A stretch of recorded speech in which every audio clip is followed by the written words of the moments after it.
প্রধানমন্ত্রী তারেক রহমানের চীন সফরের সংবাদ সংগ্রহে এখন বেইজিংয়ে আছেন সহকর্মী মনিরুল ইসলাম মিন্টু। বিস্তারিত তথ্য নিয়ে সরাসরি যুক্ত হচ্ছেন তিনি। আমরা যুক্ত হচ্ছে মিন্টু, আপনার কাছে আমরা জানতে চাচ্ছি, আজকে তো লি কিয়াংয়ের সঙ্গে যে দ্বিপাক্ষিক বৈঠকের কথা রয়েছে সেটি আসলে কয়টা নাগাদ শুরু হবে? যার আয়োজনে একটি ইনভেস্ট বাংলাদেশ শিরোনামে একটি যে প্রোগ্রাম সেটি অনুষ্ঠিত হলো এবং প্রধানমন্ত্রী তারেক রহমান চীনার ব্যবসায়ী সহ বিদেশি ব্যবসায়ীদের জন্য বাংলাদেশে বিনিয়োগের জন্য যে অনুকূল পরিবেশ রয়েছে এবং তাদেরকে বিনিয়োগের আহ্বান জানিয়েছেন। এবং কিছুক্ষণ আগে তথ্যমন্ত্রী জহিরুদ্দিন স্বপন তার সঙ্গে আমাদের কথা হচ্ছিল, তিনি যেটি জানিয়েছেন যে বাংলাদেশের প্রধানমন্ত্রীর এই সফরকে চীনের পক্ষ থেকে অত্যন্ত গুরুত্বপূর্ণ হিসেবে দেখা হচ্ছে। আপনারা জানেন যে বাংলাদেশে চীনের বিভিন্ন ধরনের বিনিয়োগ রয়েছে, তবে বাংলাদেশের আসলে এখন উদ্দেশ্য হচ্ছে যে চীনিয়া বিনিয়োগকারীদের সরাসরি সেখানে ঋণ না নিয়ে, বাংলাদেশ সরাসরি যাতে ঋণ না নিয়ে সেখানে বিনিয়োগ আহ্বান করা হয়েছে।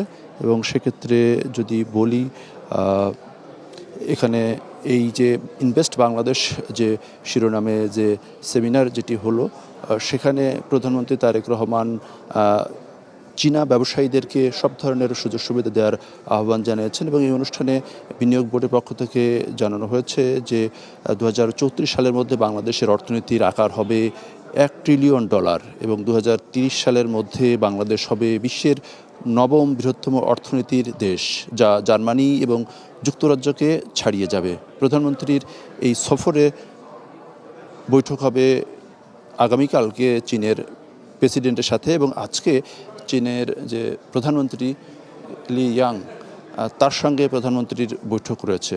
ফলে এই বৈঠকগুলো বাংলাদেশ এবং চীনের উভয়ের জন্যই খুবই গুরুত্বপূর্ণ।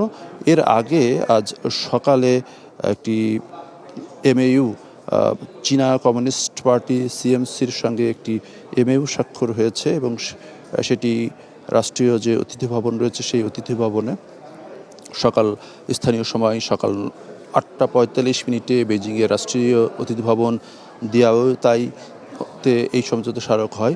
এবং বিএনপি পক্ষে প্রধানমন্ত্রীর পররাষ্ট্র বিষয়ক উপদেষ্টা এবং বিএনপির যুগ্ম মহাসচিব আন্তর্জাতিক সম্পর্ক বিভাগের হুমায়ুন কবির এবং চীনের কমিউনিস্ট পার্টির আন্তর্জাতিক বিভাগের মন্ত্রী লিউই হ্যানজিং এর সমঝোতা স্মারকে স্বাক্ষর করেন।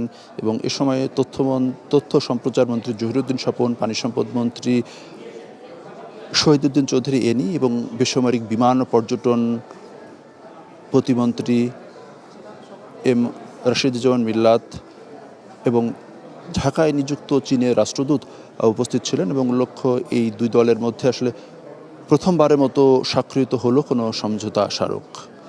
ফলে যেটি বলছিলাম যে বাংলাদেশের প্রধানমন্ত্রীর আসলে এই চীন সফরের আসলে মূল উদ্দেশ্য হচ্ছে যে বাংলাদেশে যাতে বিনিয়োগের জন্য বিদেশিদেরকে আহ্বান করা। এতদিন যেটা হচ্ছে, চীন বিভিন্ন প্রকল্পে ঋণ দিয়েছে এবং প্রতি বছর বাংলাদেশকে কিন্তু এই ঋণ পরিশোধ করতে হচ্ছে।